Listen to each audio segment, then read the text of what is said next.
What if my interview gets canceled? Hi, I'm Jim Hacking, immigration lawyer practicing law throughout the United States out of our offices in St. Louis, San Diego, and Washington, D.C. In this video, we're going to talk about what happens if your interview gets canceled. Now, here's the deal. You've been waiting for so long for your immigration interview, either at USCIS or at the asylum office or at the embassy overseas. Everyone knows USCIS is taking a really long time to process underlying cases, and we know and have seen that the State Department's taken even longer. So these cases have been dragging on forever and ever, and you're sitting at home wondering, what's wrong with my case? What's wrong with me? Why don't they like me? Why are they taking so darn long to schedule my case for an interview? You wait and you wait and you wait.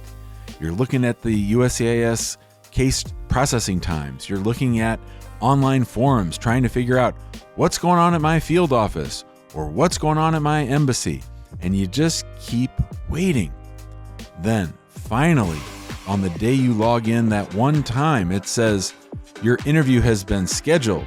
And you jump up and down and you do your happy dance. Woohoo, woohoo, woohoo. This is the moment that you've been waiting for. You've been waiting so long. Here it is. And now you call everyone you know. I've got my interview. We're going to immigration. We're going to the embassy. This ordeal is finally over. You can't be any happier. You call your mom. You call your dad. You tell everybody. Woohoo! It is time for the interview. But then a few days go by. And then you get the one thing you don't want, which is a cancellation notice. Now, cancellation notices can come in many forms. One weird thing that happens is we've seen people get a notice to appear for an interview the same day they get their cancellation notice. Some people get it a few days later. Sometimes a USCIS officer or a State Department official will actually call or email you and say, hey, we know you've got this interview coming up next week, but we can't do your interview. And then, of course, we've even had situations where people show up at the interview. Can you imagine waiting months and months and months? Your interview's finally scheduled. You get all dressed up. You take a shower. You comb your hair. You put on your tie. You put on your dress. You get in the car. You drive all the way to USCIS. You go through security. You go up the elevator. You go into immigration. You take your waiting line notice number. And then you wait and wait and wait. Half hour goes by, 45-minute goes by, hour goes by, and then some sheepish USCIS official comes out and says, oh, well, I got some bad news. The file's not here, and we're not going to be able to schedule your interview today. We're not going to be able to finish it, and you're going to have to come back. And you might ask them, well, can I come back next Monday? And they're like, no, you'll just have to wait. And that's true no matter how you're told that your case is been descheduled. That's the word, descheduled. Descheduled is the bane of the existence of any immigrant. Any immigrant who sees the word descheduled or hears the word descheduled says to themselves, oh my gosh, this is not good. And I was doing some reflection and preparing for this video, and in some ways, it's almost better to never have been scheduled than to have been descheduled. And that's a bit of a head scratcher, I know, but you might be asking yourself, Jim, why is it better to never have been scheduled than to be descheduled? Well, in my experience, if your case is descheduled for whatever reason and in whatever way that I just described, it probably means something is wrong with your case. It doesn't mean for sure that something's wrong with your case, but it probably means something's wrong with your case. And I say that in two ways.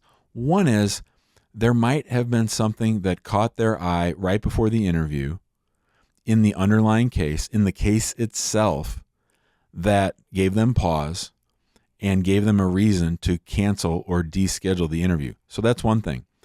The other thing is the simple act of descheduling itself can, in and of itself, cause your case to go off in a different direction. In other words, you were headed on the train towards approval town, and now your train has been derailed and it's been sent off into the black hole, into some place where you'll never be found again for months and months. So I would say that if your case has been descheduled, that is not a good thing. Now, sometimes, I think maybe 10% of the times, the descheduling has nothing to do with you. And And obviously, I'm not saying that anybody did anything wrong. This is just something that happens, but usually it happens for a reason. I don't say this to freak you out. I don't say this to make you worried, but I would say that if you filed your case without an attorney and your case has been descheduled, I would use that time and I would use that opportunity to at least talk to an immigration lawyer. I'd probably recommend having an immigration lawyer take over the case, but at the very least, if your case has been descheduled, something is wrong, either with the underlying case or it's wrong now because they've taken your case out of the pile and put it in some other pile that you don't want to be in. Sometimes you will get an excuse. You'll get an excuse like, oh, the officer wasn't here that day, or, oh, your file hasn't arrived, or the dog ate my homework. Because at the end of the day, these are just excuses. And you can bang your head on the wall trying to find out why this happened, but they'll never tell you. You'll never get a resolution or an explanation as to the true reason your case was descheduled. And let me say this. The Eighth Amendment to the U.S. Constitution prohibits cruel and unusual punishment. And I bet that if you've gone through all these emotions that I described earlier in this video, you're feeling like this is cruel and unusual punishment. And in a way it is. It's not fair. It's hard that you're having to go through this. It's hard that you're the one suffering due to this stupid agency's incompetence. I get it. We get it. I've flown across the country to attend an interview. It happened to me in Denver. It happened to me on Long Island, New York, where I flew all that way. Client paid for me to come. I geared up just like I told you. And we had the officer sort of smack us in the face and say, no interview for you today. So don't listen to their excuses. All that matters is whether or not you have your interview. Everything else is just BS. All right, I've had these conversations with clients about this exact scenario, and I've heard many of them say, man, screw this country. Screw USCIS. And screw might be a nice version of the word that they use. They say to themselves, I'm going back home. I don't want to be here. I don't need these people. Screw them. I understand the sentiment. I understand the emotion. I would suggest that you maybe take a deep breath.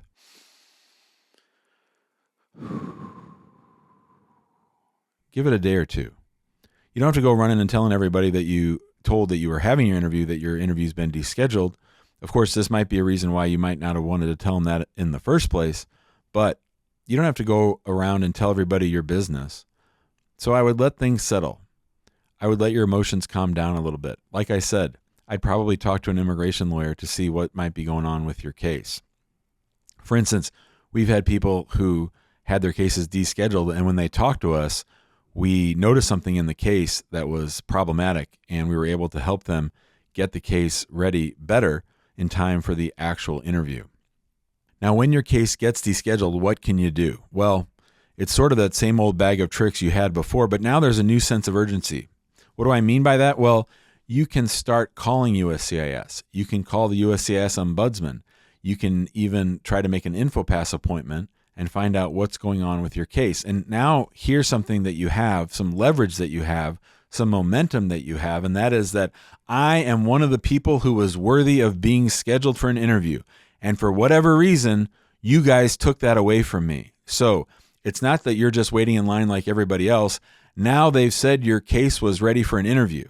And for whatever reason, and like I said, they won't tell you, but for whatever reason, you now have something in your arguments, something for you to say, something for you to argue that USCIS had scheduled you for an interview and now they've descheduled it. And so I believe this gives you greater credibility and a greater argument as to why they need to decide your case and set that dang thing for an interview. So when you're talking to them, don't back down. You know, this is your point. This is your moment in the sun. And you can say, we want answers. We want to know why this case was descheduled. We want to know when it's going to be rescheduled next time. We want to know what's going to happen. Now, they don't have to tell you, and they certainly won't tell you why, but they might tell you when. And I would say that a good rule of thumb is that if your case has not been rescheduled after being descheduled by 6 or 8 weeks later, then we know for sure that something is wrong. And then I think we look at it in the totality of how long your case has been pending altogether. Now, I will say that in the many lawsuits that we have filed, when someone has been scheduled for an interview and descheduled, those cases have tended to go very quickly. In other words, I believe that once you get close enough to have your case scheduled, that if it gets descheduled and then you end up suing USCIS or the State Department to get the case finalized, they work through whatever it was that caused your case to be descheduled pretty quickly. And they usually don't fight us on those. They don't file motions to dismiss on those. So I think that if you've done all those other things that I mentioned, and if you spent the last 8 or 10 weeks since you had your interview descheduled trying to get answers from USCIS, and if you haven't had answers, and if your case has been pending a long time, that would definitely be one that I would probably recommend filing a lawsuit on. So know in your heart of hearts that we feel you. We understand what you're going through. We see the hurt that this descheduling of interviews has caused for people trying to reunite with their loved ones or trying to keep their family members here in the United States. We get it, and we'll do everything we can to help you. I hope this video helped you. If it did, and you have any questions, feel free to give us a call, 314-961-8200. You can email us, info@hackinglawpractice.com. Be sure to join us in our Facebook group, which is called Immigrant Home, or subscribe to our YouTube channel so that you get updates whenever we go live or post a new video.